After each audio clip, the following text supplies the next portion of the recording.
Hi, this is Hank reporting from Kyiv, and this is my update on Russian-Ukrainian war. Let's see what happened around Ukraine in the last 24 hours.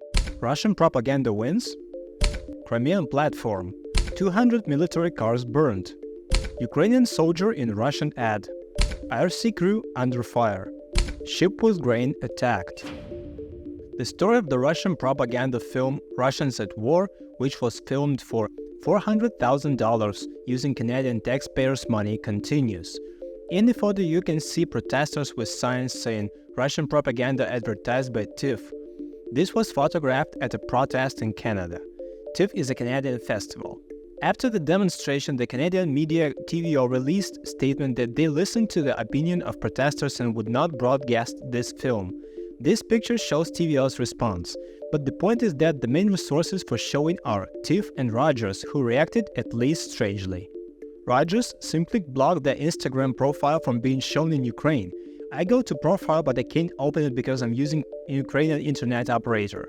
I took this screenshot from my iPhone yesterday.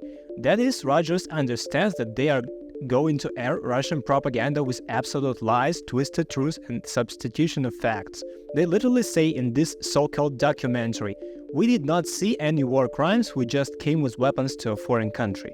This is not my fantasy but real information from their trailer. I will not link to it so as not to give them publicity, but if you want you can find it on the internet. And here is the answer from TIFF, quote, TIFF acknowledges and respects the concerns expressed in discussion taking place about the Canadian documentary Russians at War. The film will make its North American premiere later this week as scheduled.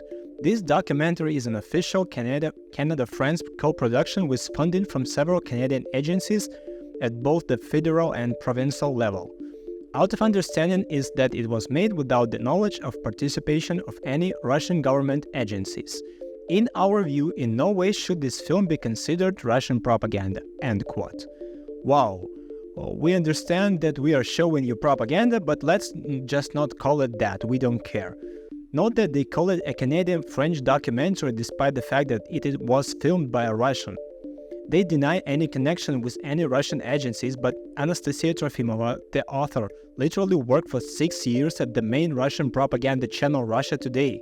How the hell can this be anything else than propaganda?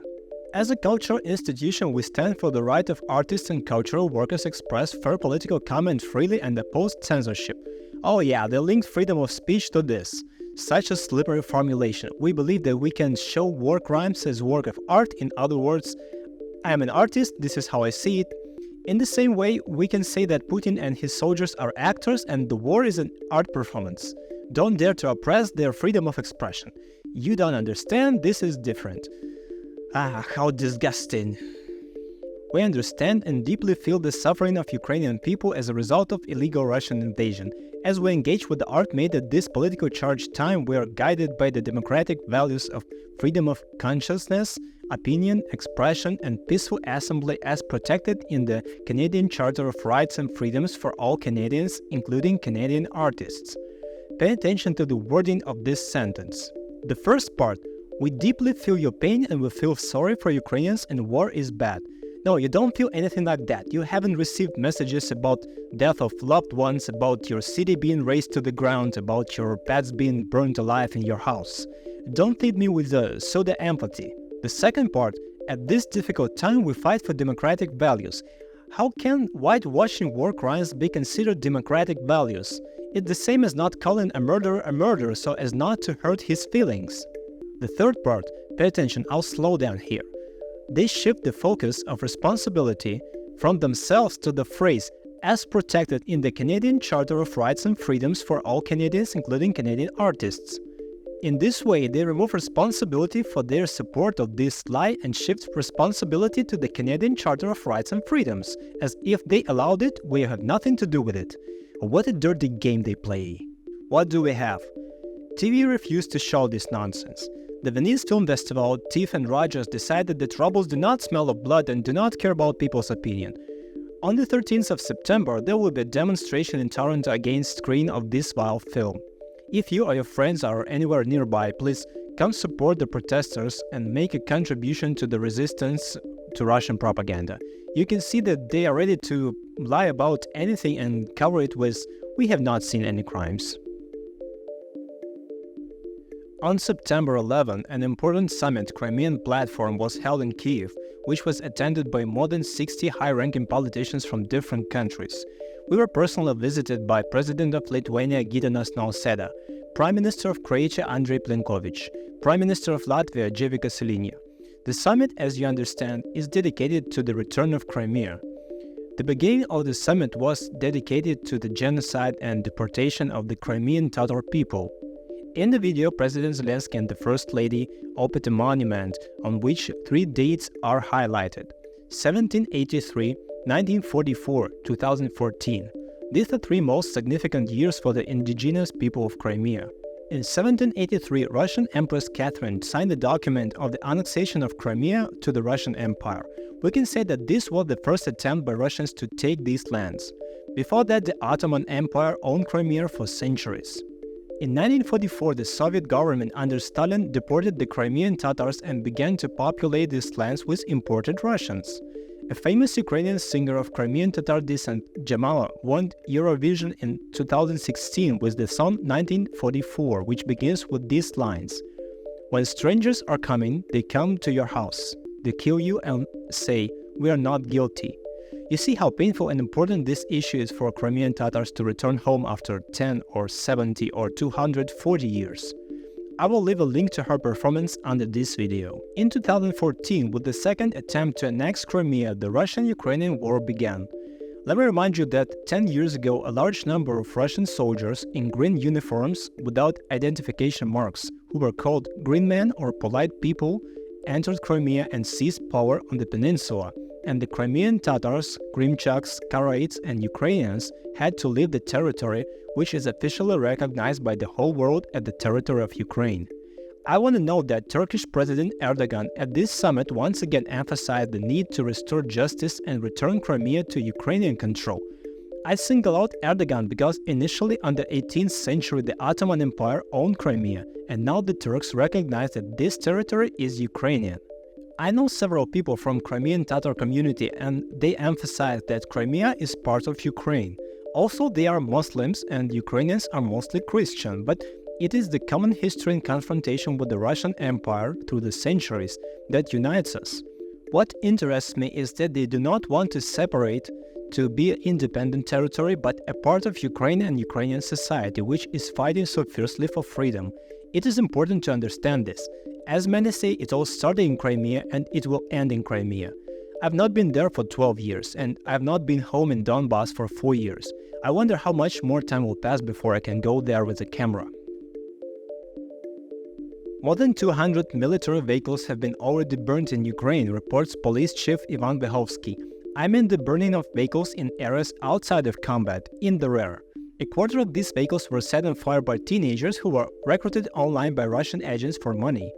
This is very unpleasant because we have such a hard time raising money to buy and equip these vehicles. Every day I see fundraisers for pickups and medevacs.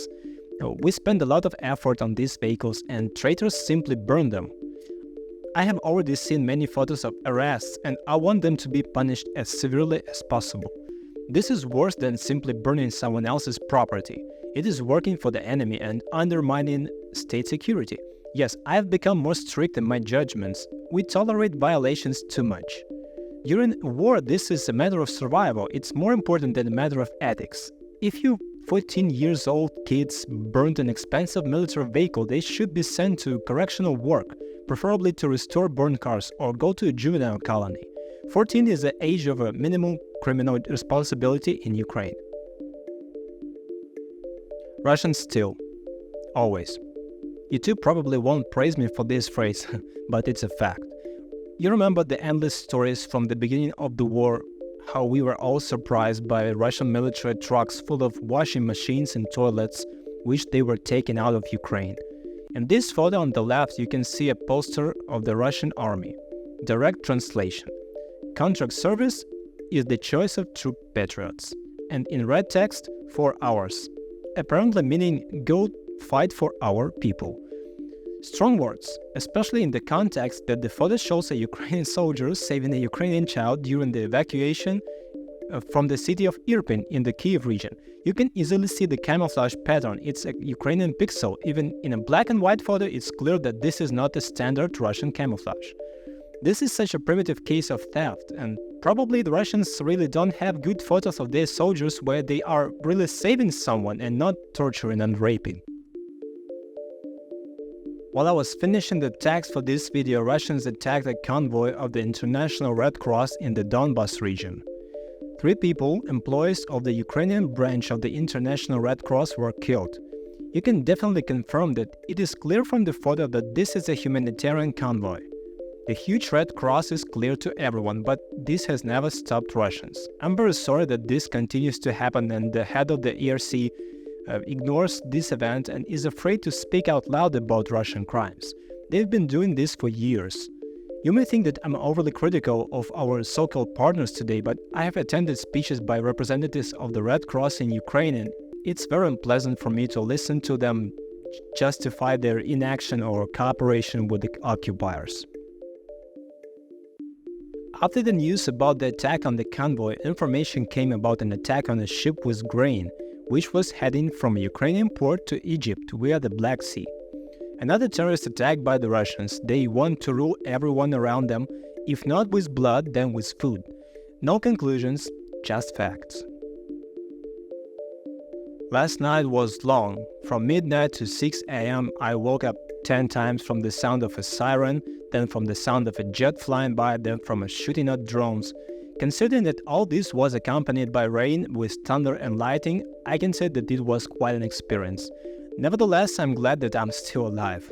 Unfortunately, last night a Russian-Iranian suicide drone hit a residential building and 13 people were injured. According to information from the Ukrainian Air Force, the Russians tried to make a wave of 70 drones at the same time.